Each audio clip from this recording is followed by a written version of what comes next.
Hello বন্ধুরা, চলে এসেছি নতুন একটা ভিডিও নিয়ে। তো আজকে বানাতে চলেছি সজনে ফুলের বড়া। তো তার জন্য যা যা লাগবে সব নিয়ে নিয়েছি। এরপর ভিজিয়ে রাখা চাল আর ডালটা বেটে নিয়েছি। এর মধ্যে দিয়ে দিচ্ছি সজনে ফুল, পেঁয়াজ কুচি, টমেটো কুচি, লঙ্কা কুচি আর দিয়ে দিচ্ছি ধনেপাতা কুচি।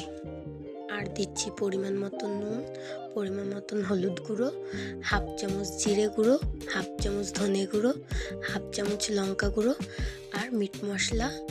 আর দিয়ে দিচ্ছি হাফ চামচ খাবার সোডা দিয়ে ভালো করে মাখিয়ে নেব।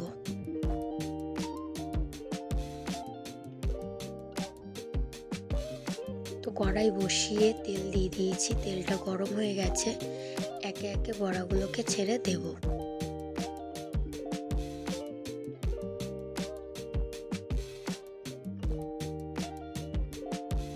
দেখো, একদিক ভাজা হয়ে গেছে আর একদিক উল্টে পাল্টে ভালো করে ভেজে নেব।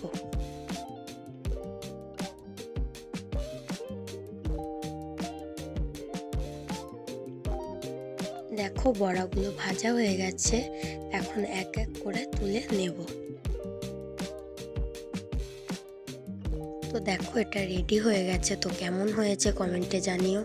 আমার পাশে থেকো, আমাকে সাপোর্ট করো যাতে আরও ভালো ভালো রান্নার ভিডিও নিয়ে আসতে পারি।